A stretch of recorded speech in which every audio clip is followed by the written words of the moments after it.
In a noisy world, clarity is power. Welcome to Stoic Wisdom GB, a space for ancient Stoic wisdom, practical philosophy, and mental discipline. Here we learn how to remain calm in chaos, strong in adversity, and focused on what truly matters. Prepare yourself because in this special episode, we are going to uncover the 9 things you should never tolerate from anyone, not even your closest loved ones. And no, we're not talking about getting ugly socks for Christmas.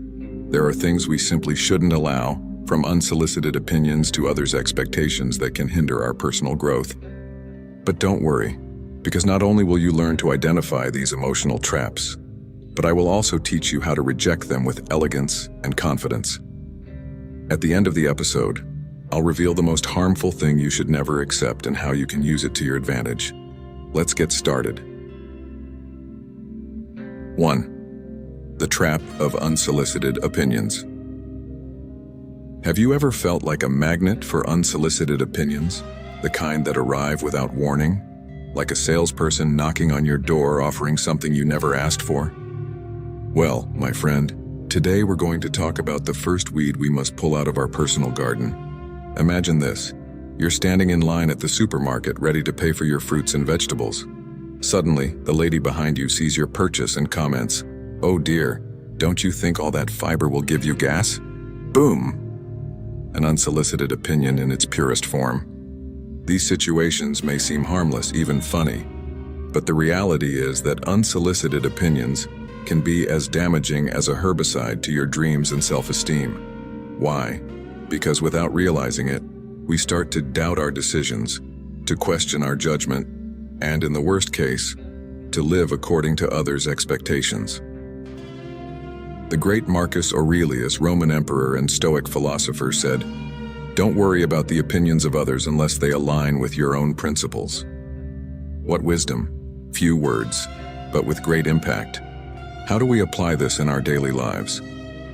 It's not about becoming hermits who ignore everyone. It's about developing an internal filter, a detector of useful opinions.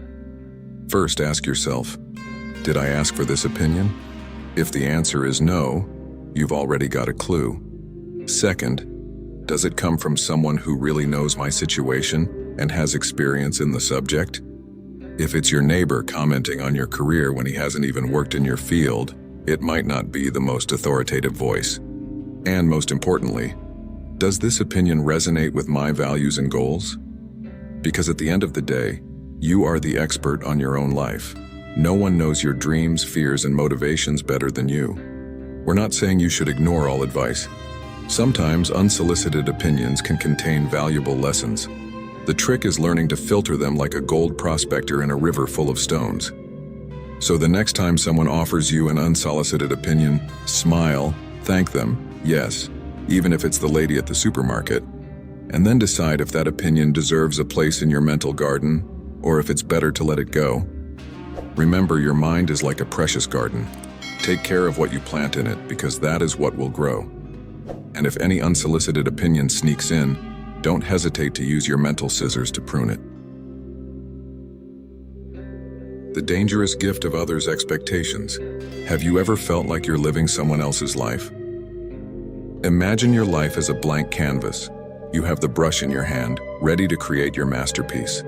But suddenly, wham, your parents, your boss, your friends, and even society appear, each with their own palette of colors, telling you exactly how you should paint your picture.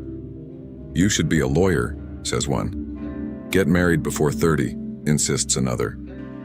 Buy a house, have kids, get a stable job, they all say in unison. And before you know it, your canvas is filled with strokes that you don't recognize as your own. This gift of others' expectations can be more dangerous than a snake hidden in your garden. Why?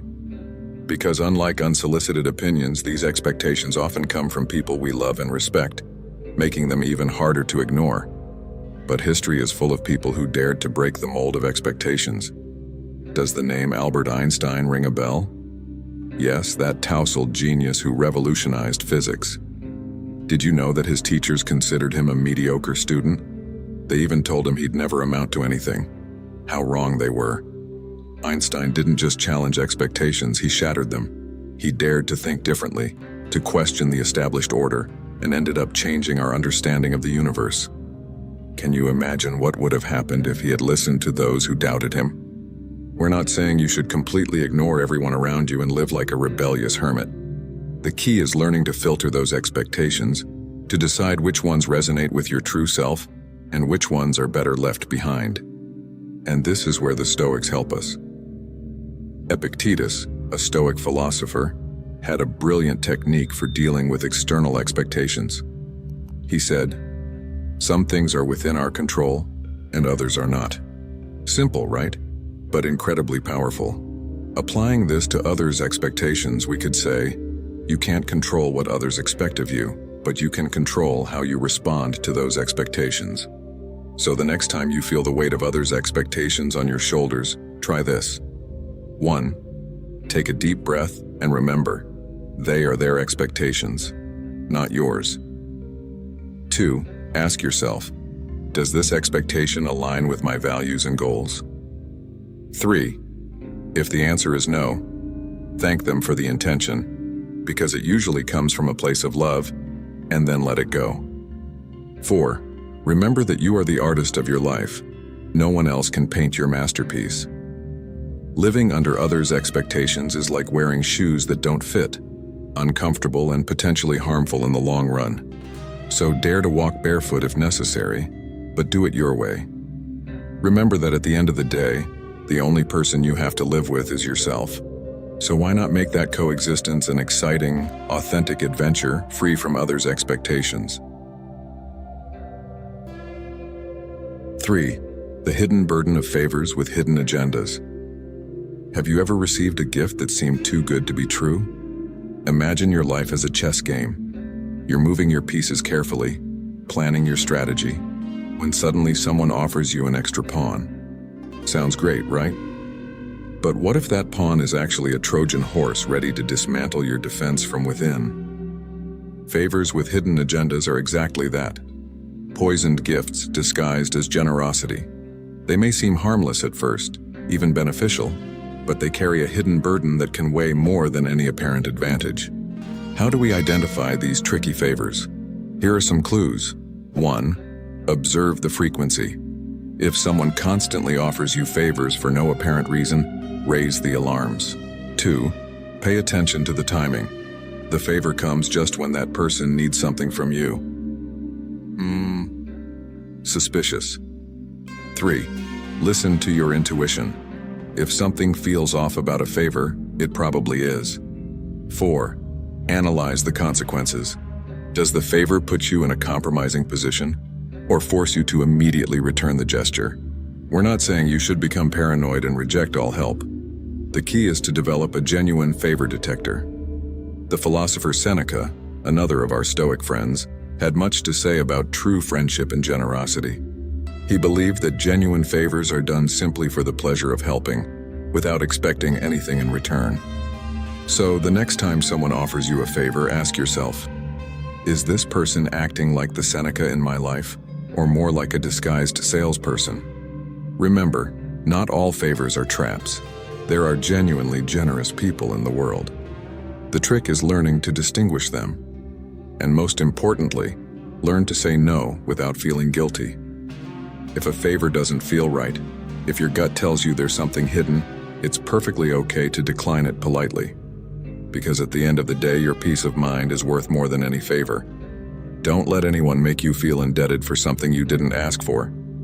So the next time someone offers you a favor that seems too good to be true, take a moment, take a deep breath, analyze the situation, and remember, in the game of life, you are the main player. Don't let anyone else move your pieces. Let's move on to the 4th toxic element we must avoid. 4. Constant negativity. Have you ever noticed how certain people seem to carry a dark cloud over their heads, spreading pessimism over everything they touch? Imagine your mind as a beautiful, flourishing garden. Now think of those negative people as hungry snails, ready to devour every positive sprout you're trying to cultivate. Sounds disheartening, doesn't it? The reality is that constant negativity is like a subtle poison that infiltrates our lives without us realizing it. At first, it may seem harmless, even normal. After all, who doesn't complain from time to time? But when that negativity becomes the norm, it starts to erode our happiness and well-being. And it's not just me saying this. Science has a lot to say about it too. Studies have shown that emotions are contagious. That's right, negativity can stick to us like an emotional cold. Researchers call this emotional contagion, and it's as real as the air we breathe. A study from Indiana University found that prolonged exposure to negativity can even affect our brain function. Can you imagine? Those constant complaints not only ruin your day but could be rewiring your brain. So what can we do? How can we protect ourselves from this subtle poison without becoming isolated hermits? This is where our Stoic friends come to the rescue once again. Marcus Aurelius, the emperor, had a brilliant technique for maintaining serenity in the face of negativity. He said, "Choose not to be harmed, and you won't feel harmed. Don't feel harmed, and you won't be harmed." Sounds simple, right? But it's incredibly powerful.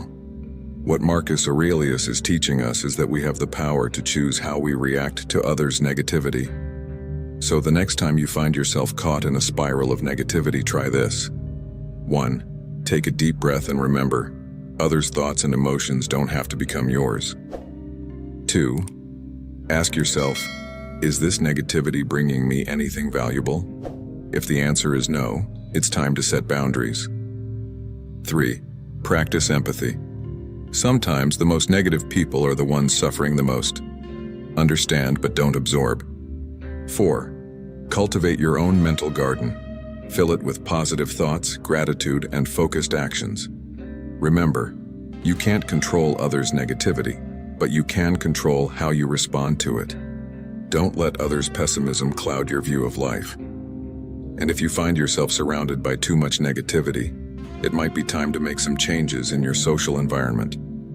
After all, as the Greek philosopher Epictetus said, the key to happiness and success is choosing the right people to surround yourself with. Are you ready to detect and neutralize negativity in your life? Remember, your mind is a precious garden. Take care of it, nurture it, and don't let the weeds of negativity take root in it. Before we move on to the 5th trap we need to avoid, if you're enjoying this episode, don't forget to hit the like button and subscribe to the podcast with the bell so you don't miss future episodes. And if you enjoy this type of content as much as I do, comment "I like Stoicism." By the way, if you want to join this beautiful community, you can become a channel member by clicking the link in the pinned comment. Let's keep learning together and improving our lives. 5. The dangerous illusion of external validation. Have you ever found yourself compulsively checking your phone, anxiously waiting for that notification telling you someone liked your latest post? If so, you're not alone. Imagine your self-esteem as a balloon. Every like, every compliment, every pat on the back is like a breath of air inflating it. Sounds good, right? But there's a problem. What happens when those breaths stop? The constant search for approval is like building your house on quicksand. It seems stable at first, but at any moment, everything can sink. And believe me, you don't want to be there when that happens. Let me tell you a funny story that perfectly illustrates this point. One day, John decided to post a picture of his breakfast. A simple bowl of oatmeal. He spent 20 minutes choosing the perfect filter, another 10 writing a clever caption, and then he waited. He checked his phone every 30 seconds for the next hour. When he finally got his first like, he almost jumped for joy. But when 2 hours passed and he only had 5 likes, he fell into a spiral of self-doubt. Is my life that boring? He wondered. Should I have added strawberries? Sound familiar? It's easy to laugh at John, but the truth is, many of us fall into the same trap, perhaps in less obvious ways. Now, what would our friend Epictetus say about all this? This Stoic philosopher had a powerful insight into the true source of self-esteem. He said, "Don't seek for things to happen as you wish, but wish for things to happen as they do, and you will be happy." What Epictetus is teaching us is that our happiness and self-esteem shouldn't depend on external factors that we can't control. Instead of seeking others' approval, we should focus on our actions and values. So how can we free ourselves from this trap of external validation? Here are some ideas. 1. Practice self-reflection. Ask yourself, why do you do what you do? Is it for you or to impress others? 2. Set your own standards. Define what success means to you, not according to the likes on social media. 3. Celebrate your personal achievements. It doesn't matter if no one else sees or understands them. 4. Learn to be comfortable with disagreement. Not everyone will approve of your decisions, and that's okay. Remember, true validation comes from within. It's like having an inexhaustible source of water in your own garden, instead of relying on the unpredictable rain of others' approval. So, the next time you find yourself anxious for a compliment or a like, stop. Take a deep breath and ask yourself, do I really need this? Or can I find that validation within myself? Because at the end of the day, the only opinion that really matters is yours, and that, my friend, is something no one can take from you. 6. The invisible weight of unfair comparisons. Let's move on to the 6th trap we need to avoid, the invisible weight of unfair comparisons. Have you ever felt like you're in an endless race, always looking over your shoulder to see who's catching up? Imagine your life as a train journey. You're enjoying the scenery, moving at your own pace, when suddenly you see another train that seems to be going faster. What do? Many of us fall into the temptation of comparing ourselves, forgetting that each train has its own destination and its own track. Comparisons with others can steal our peace in such a subtle way that we don't even realize it. It's like a silent thief who takes away our joy and satisfaction, leaving us with a void that seems impossible to fill. But we're not alone in this struggle. Even the people we admire and who seem to have it all figured out battle with this internal demon. Take Lady Gaga, one of the most successful artists of our time, for example. In an interview, she revealed that for years she struggled with constant comparison to other artists, which led her to doubt herself and her unique talent. I used to look at other women in the industry and feel so insecure, she confessed. I wondered if I was pretty or if my music was good enough. This revelation shows us that even those who seem to be on top of the world are not immune to the poison of comparison. So, how can we free ourselves from this invisible burden? Here is where Stoic wisdom comes to our rescue. Epictetus, one of the great Stoic philosophers, offers us a powerful exercise to free ourselves from the need to compare ourselves. The exercise is simple but effective. Every time you find yourself comparing yourself to someone else, stop and ask yourself, is this under my control? The answer will invariably be no. You can't control others' talents, circumstances, or successes. The only thing you can control is your own actions and attitudes. Let's practice together. 1. Identify the comparative thought. I wish I were as successful as my coworker. 2. Stop and take a deep breath. 3. Ask yourself, is my coworker's success under my control? 4. Acknowledge that it isn't. 5.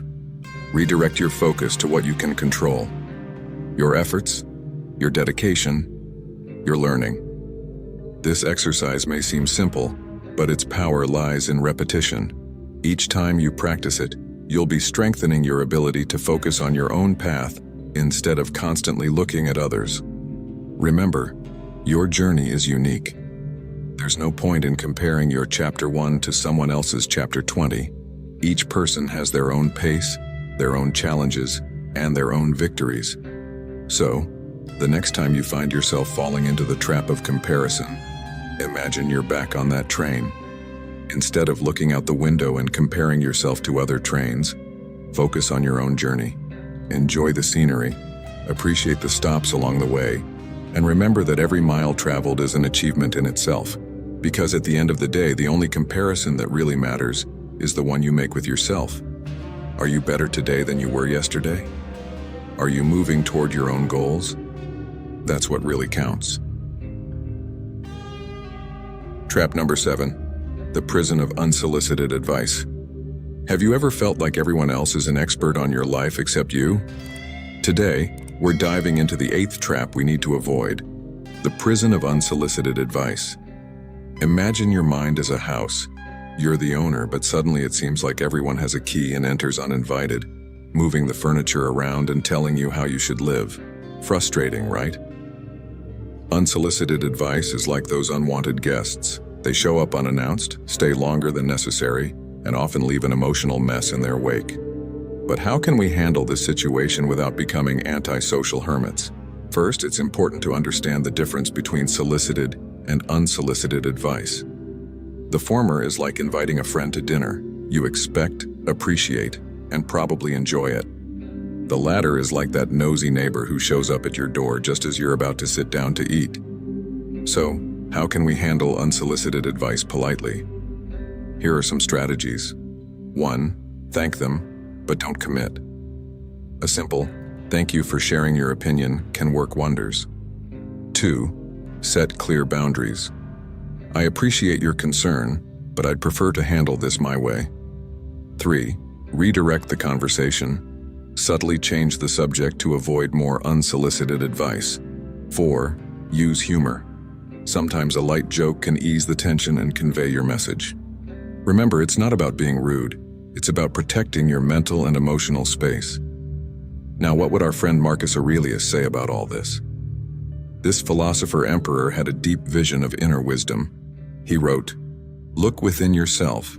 There is the source of good, which can always spring forth if you always dig." What Marcus Aurelius is teaching us is that true wisdom doesn't come from outside, but from within ourselves. We don't constantly need to seek external advice. Instead, we should learn to trust our own intuition and experience. This doesn't mean we should ignore all advice. Sometimes external perspectives can be valuable. The key is learning to filter, to distinguish between the advice we really need and the noise. But let's be realistic. Not all advice is bad. The key is knowing how to distinguish between useful advice and those that aren't. A rule of thumb I like to follow is, only follow the advice of people who are where you want to be. For example, in my personal life, I have a YouTube channel, and I go to the gym regularly. If someone who has never created online content gives me advice on how to run my channel, I'll probably take it with a grain of salt. But if a successful YouTuber offers me their opinion, I'll definitely pay attention.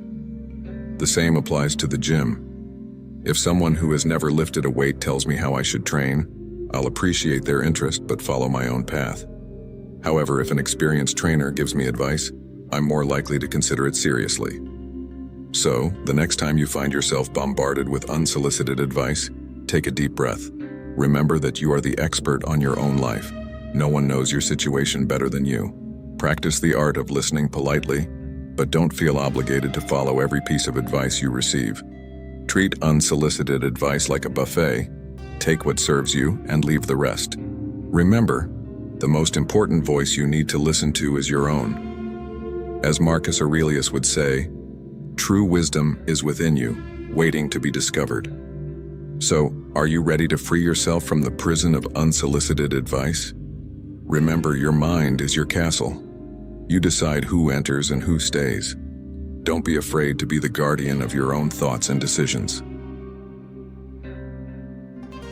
Trap number 8, the mirage of quick fixes. Have you ever been tempted to seek a magic shortcut to solve your problems? Imagine your life as a giant puzzle. Each piece represents a challenge, a lesson, an experience. Now, what would happen if someone offered you a super glue that promised to unite all the pieces instantly? Tempting, right? But would it really work?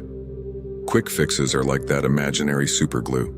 They promise instant results, but often leave us with a sticky mess. Why do we fall into this trap time and time again? A study conducted by psychologists at the University of Pennsylvania shed light on this phenomenon. They found that our brains are wired to seek the path of least resistance when facing a complex problem. A primitive part of our brain craves an immediate solution, even if logic tells us it's unlikely to work. But here's the problem. Real life doesn't work that way. Significant challenges require time, effort, and perseverance to overcome. There is no magic pill for success, no matter how much we'd like to believe it. So, how can we resist the temptation of quick fixes? This is where Stoic wisdom comes into play. Epictetus, one of the great Stoic philosophers, reminds us, no great achievement is reached suddenly. This simple phrase holds a profound truth. Truly valuable achievements require patience and constant effort. It's not about finding a shortcut, but about enjoying the journey and learning from each step. Let's practice together how to approach challenges in a more Stoic way. 1. Identify the problem. Clearly define what you want to achieve. 2. Accept the complexity. Recognize that important problems rarely have simple solutions. 3. Plan long-term. Set realistic goals and break the journey down into manageable steps. 4. Cultivate patience. Remember that real progress takes time. 5. Celebrate small advances. Every step forward is a victory. Remember, the next time you feel tempted by a quick fix, pause. Take a deep breath. Ask yourself, am I looking for a shortcut, or am I willing to do the necessary work? Because at the end of the day, lasting solutions aren't found in a magic pill or a secret trick. They are built with consistent effort, patience, and perseverance. As Epictetus would say, difficulties show people who they are. So, are you ready to leave behind the mirage of quick fixes and embrace the path of constant effort? Remember, every challenge you face is an opportunity to grow, to learn, to become a stronger version of yourself. Don't seek shortcuts, seek growth. Remember, the journey is as important as the destination. And who knows, you might discover that the real treasure was on the path all along. Now let's move on to the 9th and final trap we need to avoid. 9. The guilt that isn't ours.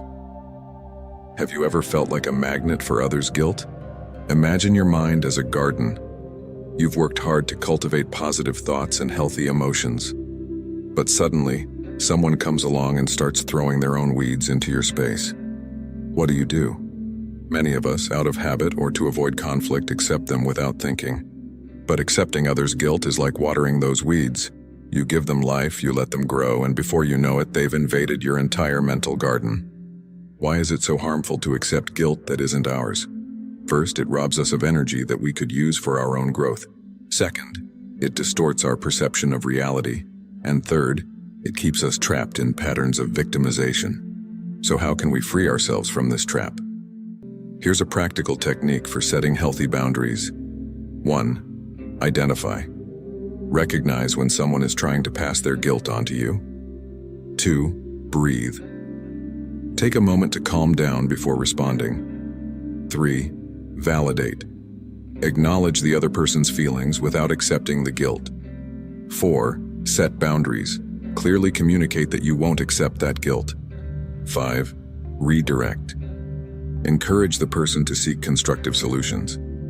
Practice this technique, and you'll see how your mental garden begins to flourish without the weeds of others' guilt. Remember what our friend Epictetus said, it's not things that disturb us, but our opinions about them. What Epictetus is teaching us is that we have the power to choose how we interpret situations. So, the next time someone tries to pass their guilt onto you, remember, you are the gardener of your mind. You have the power to decide which plants grow there and which don't. It's not about being insensitive to others' problems. It's about maintaining a healthy balance. You can offer support and empathy without carrying guilt that doesn't belong to you. Remember, every time you reject an unjust guilt, you're planting a seed of self-esteem and self-respect. And those are the most beautiful flowers you can cultivate in your mental garden. Are you ready to free yourself from the trap of others' guilt? Start today. Observe your interactions. Identify when someone tries to pass their guilt onto you, and start setting healthy boundaries. Do the best you can with what's within your power and take the rest as it comes. Throughout this special episode, we've explored the 9 traps we need to avoid in our daily lives. From unsolicited opinions to others' guilt, we've unmasked these silent thieves of our peace of mind. But what do we do with all this knowledge? This is where the art of wise rejection comes into play. It's not about closing doors out of whim, but about carefully choosing what we allow into our lives. It's like being the doorman of your own exclusive club. Not everyone deserves to enter. Imagine your mind as a precious garden. Wise rejection is the fence that protects your flowers from weeds. Every no you say to something that doesn't serve you is a yes to your personal growth. But how can we practice this wise rejection without feeling guilty? Here are some strategies. 1. Recognize your value. Remember that your time and energy are valuable resources. 2. Be kind but firm. You don't need to be rude to set boundaries. 3. Offer alternatives when possible. Sometimes a no can be a not now or in another way. 4. Practice self-reflection. Regularly ask yourself if your current commitments are serving you. Now, I propose a final exercise to put into practice everything we've learned. Take a piece of paper and divide it into 2 columns. In the first column, write down all the things you've been accepting in your life that no longer serve you. They could be commitments, toxic relationships, negative habits. In the second column, write what you would gain by letting go of each of those things. More time, peace of mind, energy for your true passions. This exercise will give you a clear vision of what you need to start wisely rejecting in your life. Remember, every no is an opportunity for a more meaningful yes. Wise rejection isn't about shutting yourself off from the world. It's about making space for what truly matters. It's like cleaning your emotional closet. Sometimes you need to get rid of the old to make room for the new. So the next time you face a decision, ask yourself, does this deserve a place in my mental garden? If the answer is no, don't hesitate to reject it. You're protecting something invaluable: your inner peace, your self-love, and your growth potential. As Marcus Aurelius said, very little is needed to lead a happy life. It's all within you, in your way of thinking. Your freedom begins in your mind. You are the captain of your ship and the artist of your life. Are you ready to take control and sail toward a fulfilling life? If you've made it this far, write in the comments, self-love, so I know who the victorious ones who made it to the end of the episode are. If this helped you grow stronger today, subscribe for more Stoic wisdom. Stay calm, stay focused, stay disciplined. Stoic Wisdom, GB.